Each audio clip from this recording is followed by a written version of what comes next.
A very good morning to all the students. Once again, we are coming to introduce a new topic related to the class 12 accountancy. And in the last video, we are talking about the final topic, the last topic, which are related to the issue of debenture. And the name of the topic is writing off loss or discount on issue of debenture. In today's video, firstly, we discussed some of the important practical problem which are related to the accounting for issue of debenture on the basis of the terms and condition of redemption. यानी कि redemption के terms and condition के basis पे हम कैसे debenture issue करते वक्त entries pass करेंगे, इसको हम लोग प्रैक्टिकल क्वेश्चंस की हेल्प से डिस्कस करेंगे। और उसके बाद हम लोग रिवाइज करेंगे कि कैसे डिस्काउंट और loss on issue of debenture को राइट ऑफ किया जाता है और उससे रिलेटेड सीबीएसई की तरफ से क्या रूल्स एंड रेगुलेशंस प्रोवाइड किए गए। So firstly we discuss the question number 26 which are given in your book. So please see it very carefully. Question number 26. According to the question number 26, the question says that pass necessary journal entries and prepare 9% debenture account for the issue of 7,500 9% debenture of rupees 50 each at a discount of 6%, redeemable at a premium of 10%. यानी आपको journal entries pass करनी है redemption के terms and condition के basis पे। So according to the situation you can see that debenture issue हुआ है discount पे और रिडम्पशन हो रहा है 10% प्रीमियम पे। तो आप इसको पहले कहीं रफ में नोट कर लेना कि इशू हो रहा है issue at 6% discount and redemption at 10% premium.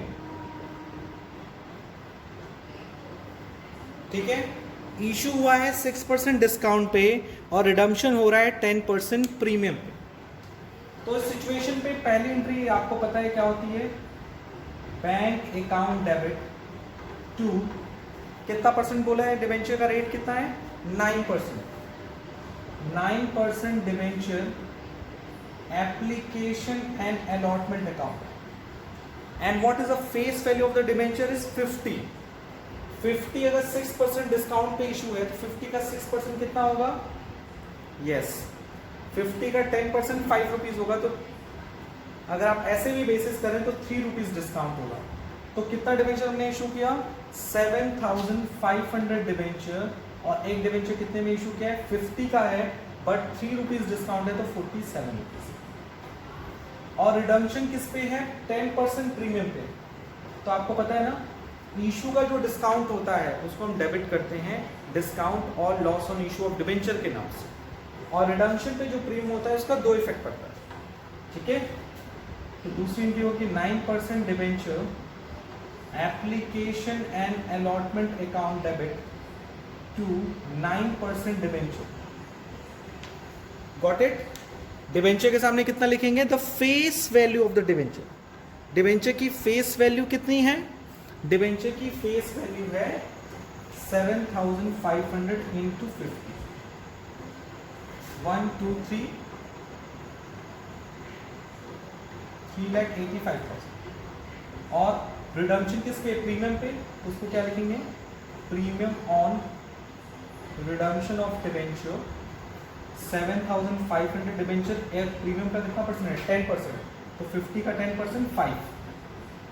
तो ये हो गया आपका 005 37,500। और डिस्काउंट जो है वो इशू पे है और आपको पता है रिडम्पशन भी प्रीमियम पे है, तो दोनों लॉस है। तो टोटल लॉस क्या हो जाएगा, loss on issue of debenture. Loss में क्या क्या आएगा, इशू का डिस्काउंट और रिडम्पशन का प्रीमियम। इशू का डिस्काउंट कितना है 3 रुपए और रिडम्पशन का प्रीमियम कितना है 5 रुपए। तो टोटल कितना हो गया 8 रुपए, कितने शेयर पे 7,500 शेयर।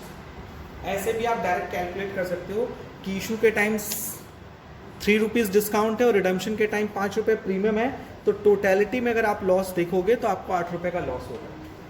तो उसको डेबिट करोगे किस नाम से, loss on issue of debenture के नाम से, 60,000। सो बैलेंस वैल्यू कहाँ लिखोगे, यहाँ पे, और यहाँ मल्टीप्लाई करके जो भी वैल्यूज आएंगी वो आप राइट आउट करो। सो इस क्वेश्चन में आपसे जनरल पूछा था कि you have to pass the journal, और साथ ही साथ एज वेल एज आपको क्या कहा है, डिबेंचर अकाउंट बनाने को बोला। 9% debenture account you have to prepare.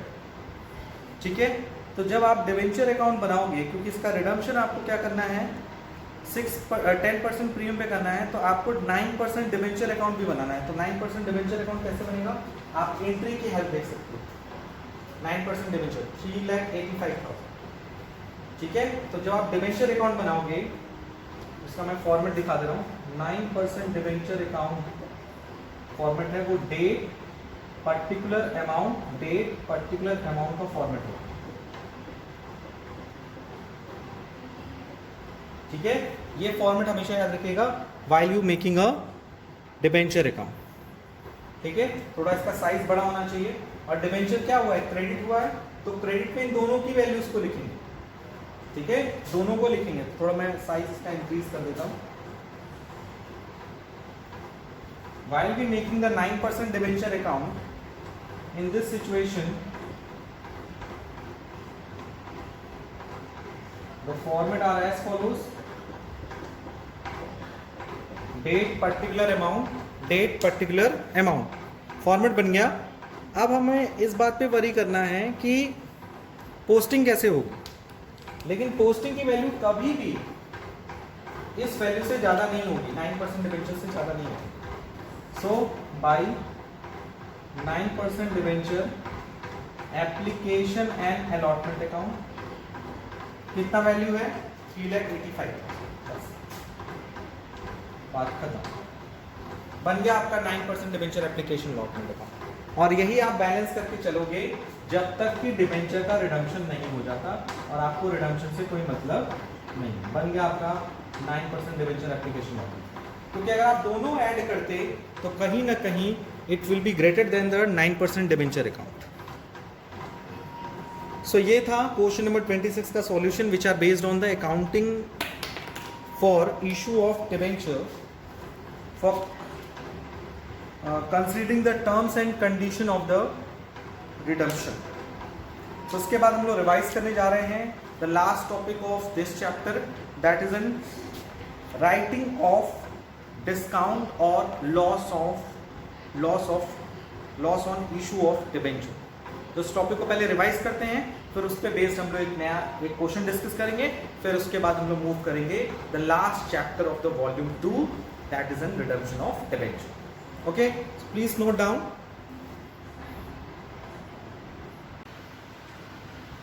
Discount और loss on issue of debenture, यानी डिबेंचर को इशू करते वक्त जो भी डिस्काउंट होता है या जो भी लॉस होता है उसको हमें राइट ऑफ करना चाहिए।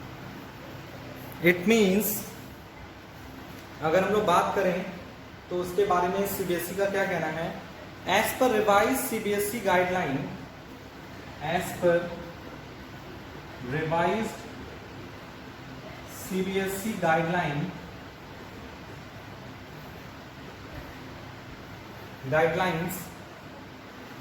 discount or loss on issue of debenture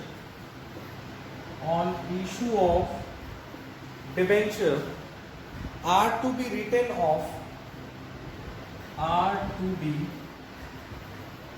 written off first from security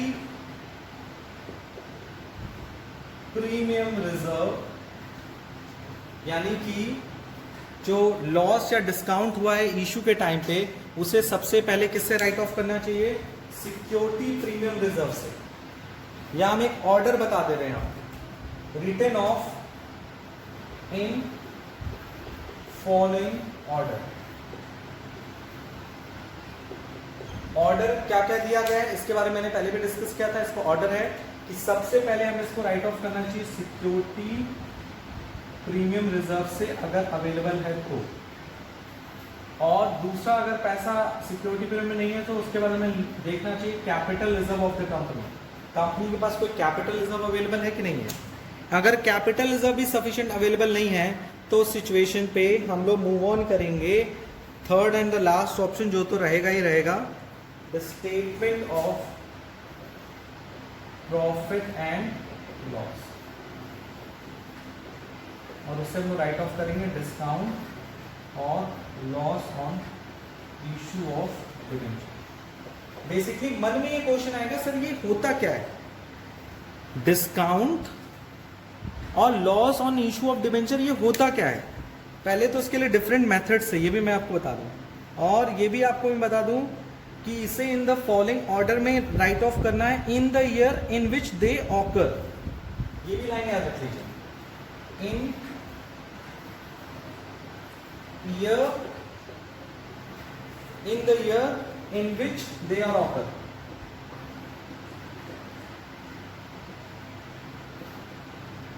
मतलब जो इसके लिए डिफरेंट मेथड्स थे, अगर आप पुरानी बुक उठा के देखेंगे ना उसमें कई मेथड दिए हैं जिस मेथड से आप डिस्काउंट और loss on issue of debenture को राइट ऑफ कर सकते हैं। लेकिन उसके लिए सीबीएसई ने एक लाइन जोड़ दिया कि जिस साल डिस्काउंट हो रहा है, जिस साल लॉस हो रहा है, उस साल इसको राइट ऑफ करके खत्म करो। ठीक है, सो ये शॉर्ट एक्सप्लेनेशन है अबाउट द राइटिंग ऑफ और डिस्काउंट और loss on issue of debenture के बारे में।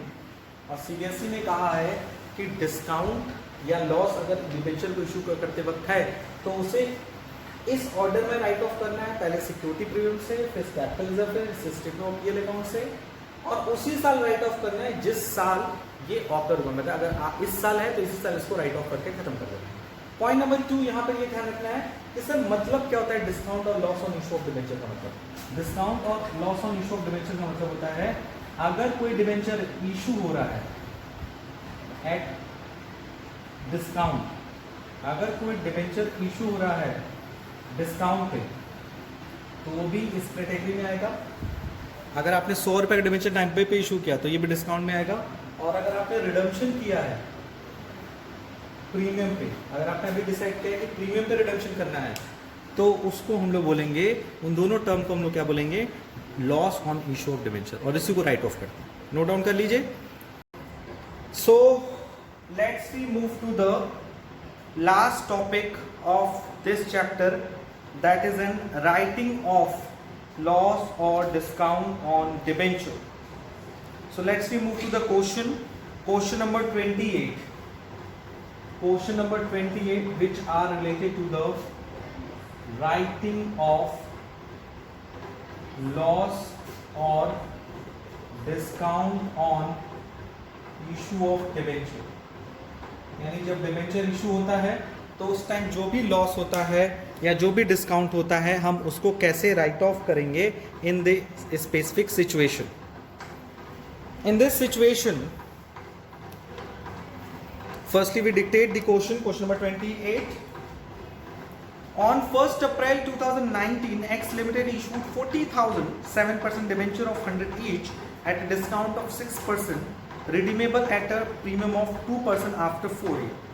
यानी इसमें कह रहा है कि कंपनी ने 40,000 डिबेंचर इशू की, 40,000 7% डिबेंचर इशू किए, और एक डिबेंचर की जो फेस वैल्यू थी वो थी 100, और इशू किया गया है, issue at 6%, issued at discount, issued at कितना परसेंट डिस्काउंट है, issued at 6% discount and redeemable eight, redemption कितने पे है, रिडम्पशन आर 2% प्रीमियम। तो ये कुछ कॉन्सेप्ट्स हैं जिनको आपको नोट डाउन करना पड़ेगा while making the journal entries. उसके बाद क्वेश्चन में कह रहा है कि एप्लीकेशन पे आप मांगेंगे 40 रुपीज, बाकी पैसा अलॉटमेंट पे। एप्लीकेशन पे मिलेगा 40 रुपीज और बैलेंस अमाउंट अलॉटमेंट पे मिलेगा। बैलेंस कितना बचा? 100 रुपये का डिबेंचर है, 40 रुपीज एप्लीकेशन पे, 60 रुपीज अलॉटमेंट पे। यानी जो भी डिस्काउंट है वो सब का सब आपको अलॉटमेंट पे ही चार्ज करना होगा, ये भी आपको ध्यान में रखना है। उसके बाद क्वेश्चन में कह रहा है company has a balance of 1,20,000 in security premium reserve, 1,50,000 in capital reserve and current year की प्रॉफिट है that is in 2 lakh rupees. So आपको जनरल एंट्री पास करनी है इशू ऑफ डिबेंचर की और writing off loss on issue of debenture की, दोनों general entry पास करनी है। तो सिचुएशन में आपको ध्यान रखना होगा कि इसमें आपको इशू की भी जनरल एंट्री करनी है और डिबेंचर को राइट ऑफ करने की भी जनरल एंट्री पास करनी है, ठीक है। और इस क्वेश्चन में ये भी आपको ध्यान रखना है कि जो इशू का डिस्काउंट है और रिडम्पशन का प्रीमियम है, इसके बारे में कुछ भी बोला नहीं गया है। तो आपको पता होगा उस सिचुएशन में जो इशू का डिस्काउंट होता है, रिडम्पशन का प्रीमियम होता है, वो किसके साथ चार्ज किया जाता है, किसके साथ रिकॉर्ड किया जाता है? अलॉटमेंट के साथ। ये बातें, कुछ इंपॉर्टेंट बातें आपको यहाँ ध्यान रखनी होंगी। चलिए एंट्रीज पास करते हैं। पहले डिबेंचर को इशू करते हैं और एप्लीकेशन मनी रिसीव करते हैं। तो पहली एंट्री होगी bank account debit to 7% debenture application. How many debentures are there? 40,000। Discounts और प्रीमियम से कोई मतलब नहीं है। 40 rupees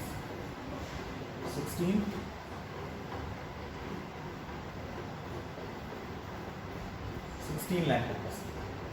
second 7% debenture application to 7% debenture 16 lakh, ठीक है। दूसरी एंट्री हो गई, यानी एप्लीकेशन से डिस्काउंट और रिडम्पशन के प्रीमियम का कोई लेना देना नहीं होगा। ये बात अपने दिमाग में रख लीजिए आप लोग, ठीक है। आप चलते हैं अलॉटमेंट के लिए। अलॉटमेंट ड्यू करेंगे और ड्यू के टाइम में you know very well discount और प्रीमियम को रिपोर्ट कर लेंगे। क्या एंट्री होगी? 7% डिबेंचर अलॉटमेंट अकाउंट डेबिट और इशू किस पे? डिस्काउंट पे, और रिडम्पशन किस पे? प्रीमियम पे। तो पूरा मिलाकर क्या हो जाएगा? Loss on issue of 7% debenture to 7% debenture और रिडम्पशन पे प्रीमियम, तो उसको क्या करेंगे? Premium on redemption of 7% debenture. यानी आपको लॉस को डेबिट किया क्योंकि इशू भी डिस्काउंट पे है, रिडम्पशन भी क्या है? प्रीमियम पे है। तो पहले आपको मैंने बताया था डिबेंचर के सामने कितना लिखते हैं? Face value. फेस वैल्यू कितनी? 60 into 40,000, हो जाएगा 24 लाख, ठीक। प्रीमियम रिडम्पशन पे कितना है? 2%। 2% किसका? 100 का। 40,000 into 2 यानी कि 80,000। लॉस कितना हो रहा है? इशू पे 6% डिस्काउंट है, रिडम्पशन पे 2% प्रीमियम है, तो टोटल लॉस कितना हुआ? 6 to 8% ऑफ 100, 8 रुपए। 40,000 का 8 रुपए क्या है? लॉस। 100 का 8% लॉस है, 6% डिस्काउंट, 2% प्रीमियम, दोनों ही लॉस है। मिला दो 8%, 100 का 8%, 8 रुपए आएगा। कितने शेयर्स पे? 40,000 शेयर्स पे। आ जाएगा आपका 3,20,000। अब ऐड लेस करके आप निकाल सकते हो कि अलॉटमेंट पे कितना पैसा आपको मिलना चाहिए था। और क्वेश्चन में कोई एरियर गिवन नहीं। तो एंट्री नंबर 4 जब करोगे तो इस लॉस को आपको राइट ऑफ करना है with the help of the available balance, जिसमें कंपनी के पास सिक्योरिटी प्रीमियम भी है, कंपनी के पास कैपिटल रिजर्व भी है और कंपनी के पास प्रॉफिट भी है। सारा पैसा आपको मिलाकर निकालना होगा कितने की पैसे की जरूरत आपको प्रॉफिट एंड लॉस से पड़ेगी, ठीक है। चलिए आगे बढ़ते हैं हम लोग, इसको भी निकाल लेते हैं। 320, 24 एंड 80 कितना हो गया? 24,80,000। तो ये तो डिफरेंस अगर आप देखें 32 लाख 3,20,000 और 80,000 का होगा। 80,000 नहीं, 8 लाख का हुआ। 8 लाख में से 80,000 गया तो कितना बचा? 8 लाख में से 80,000 गया 7,20,000। तो लॉस हुआ 3,20,000। अच्छा 24 लाख है, ये आपको ध्यान रखना है। 24 lakh 80,000 minus 30 minus 3,20,000,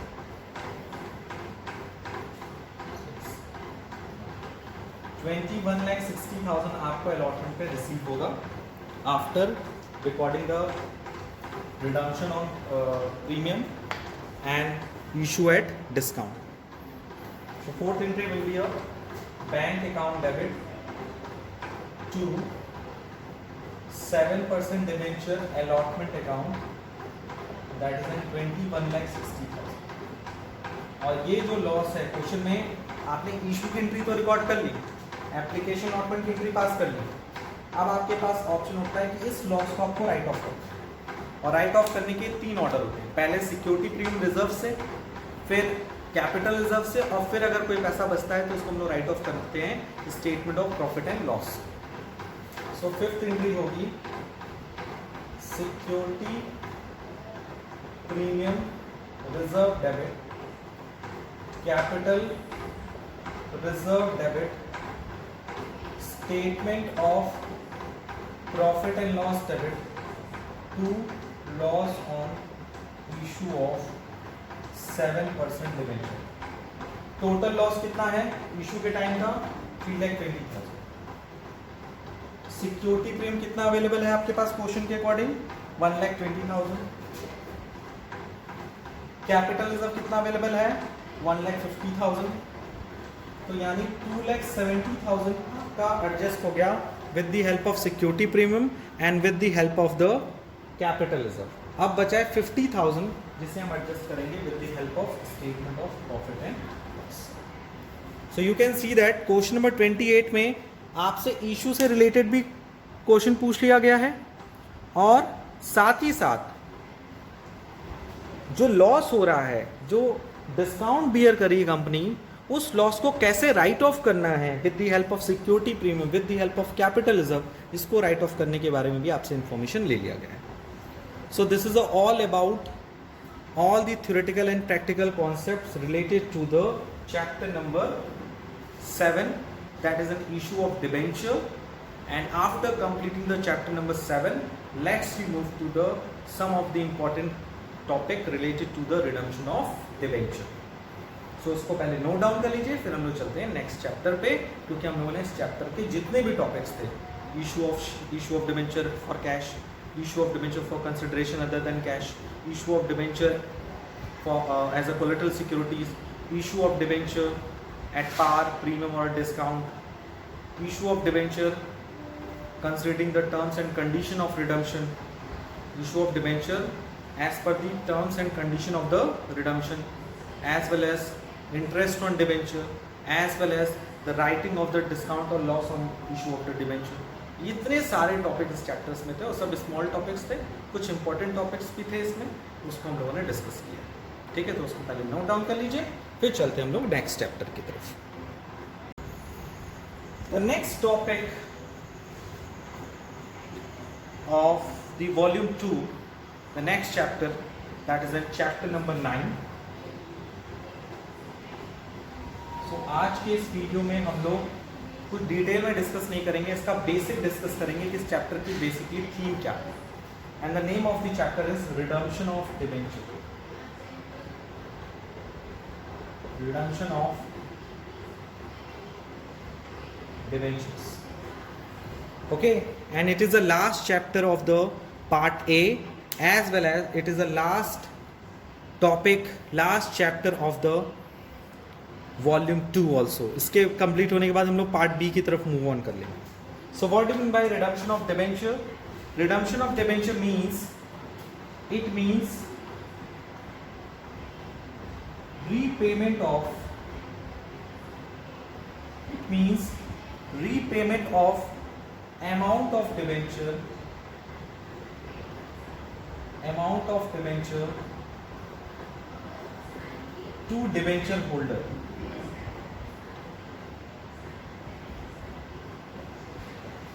you know very well, जब कंपनी डिबेंचर इशू करती है तो डिबेंचर होल्डर्स से क्या लेती है? मनी लेती है। यानी the person who purchase the debenture of the company paid the amount of the debenture to the company, and at the time of the redemption of debenture यहाँ अपोजिट होता है। कंपनी डिबेंचर्स के साथ साथ debenture पे जो rights हैं, जो भी अथॉरिटीज़ हैं, वो डिबेंचर होल्डर से वापस लेती है और उसके बदले में उनको जो उस डिबेंचर का प्राइस होता है या जो भी पहले से डिसाइड किया जाता है कि हम आपको इतना देंगे eight the time of the reduction, उसे हम लोग पे करते हैं। यानी कि यहाँ अपोजिट है, इशू में डिबेंचर होल्डर पैसा देता है कंपनी को और रिडम्पशन में कंपनी उस पैसे को आफ्टर अ सर्टेन टाइम एक प्री डिटरमाइंड कॉन्ट्रैक्ट के बेसिस पे उस पैसे को लौटाती है। So it is called repayment of amount of debentures to debenture holder. अगर हम बात करें सोर्सेज की कि आखिर कंपनी कहां से रिडम्पशन करती है, तो there are various sources for redemption of debenture.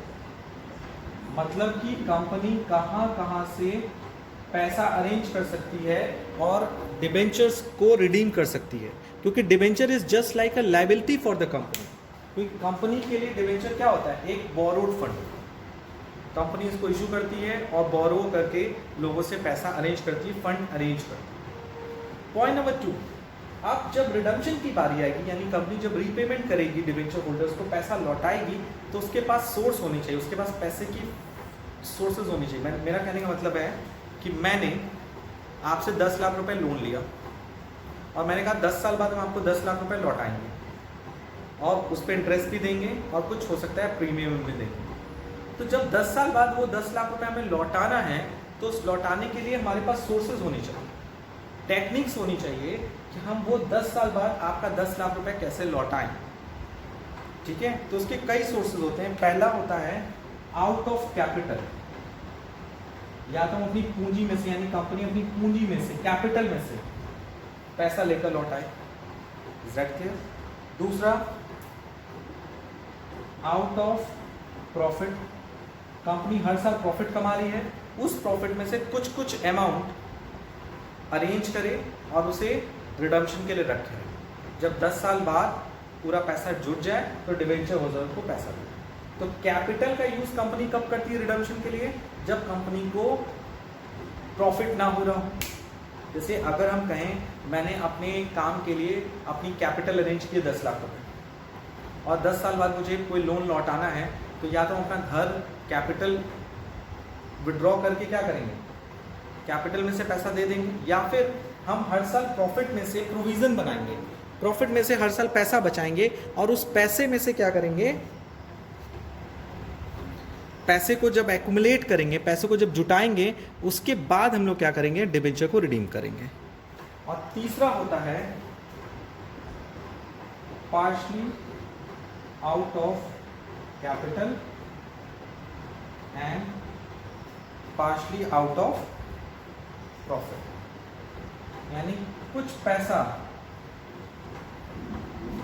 हम अपनी कैपिटल से पे कर दें, जो कैपिटल हमने बिजनेस स्टार्ट करते वक्त लगाई है, या फिर हम कुछ पैसा जो है प्रॉफिट में से ले लें। मतलब अगर हमें 100 रुपये लौटाना है तो 50 रुपये कैपिटल से ले लें, 50 रुपये प्रॉफिट में से अरेंज कर लें। तो जब भी कोई कंपनी रिडम्पशन प्लान करती है, तो रिडम्पशन प्लान करते वक्त ये भी डिसाइड करती है कि जब हमें आज से 10 साल, 5 साल, 6 साल, जो भी सर्टेन पीरियड है, उसके बाद जब रिडम्पशन करना है, तो हम रिडम्पशन की किस टेक्निक से, किस सोर्सेज से अपना रिडम्पशन कर सकते हैं। कैपिटल में से, प्रॉफिट में से, या कैपिटल एंड प्रॉफिट दोनों में से कुछ। ठीक है, तो इसके लिए कुछ रूल्स हैं, रेगुलेशंस हैं, इंपॉर्टेंट इंफॉर्मेशंस हैं, जिनको आपको जानना ज़रूरी है कि कैपिटल को लेकर कंपनीज एक्ट का क्या कहना है, प्रॉफिट को लेकर कंपनीज एक्ट को क्या कहना है, और partially out of capital, partially out of profit को लेकर कंपनीज एक्ट का क्या कहना है। कंपनीज एक्ट ने इसके लिए रूल बनाया हुआ है कि कोई कंपनी अपना डिबेंचर का रिडम्पशन करती है, यानी डिबेंचर होल्डर को अपना अमाउंट लौटाती है, तो उसके लिए क्या प्रोविजंस, क्या रूल्स एंड रेगुलेशंस फॉलो करने हैं। तो पहले इतना पॉइंट्स अपनी कॉपीज में लिख लीजिए, and the remaining part of this chapter हम लोग नेक्स्ट वीडियो में डिस्कस करेंगे, क्योंकि इसके अलावा हमें ये भी डिस्कस करना है जो बहुत ही बड़े कॉन्सेप्ट्स हैं कि इन सब को लेकर CBSE या फिर कंपनीज एक्ट 2013 की क्या रूल्स एंड रेगुलेशंस हैं, उसके साथ साथ रिडम्पशन करते वक्त कंपनीज को कौन कौन से रूल्स एंड रेगुलेशंस फॉलो करने पड़ते हैं which are issued by SEBI, security and exchange board of India, because you know very well debenture या शेयर का जो रिडम्पशन होता है वो सेबी के अधीन होता है, क्योंकि विच आर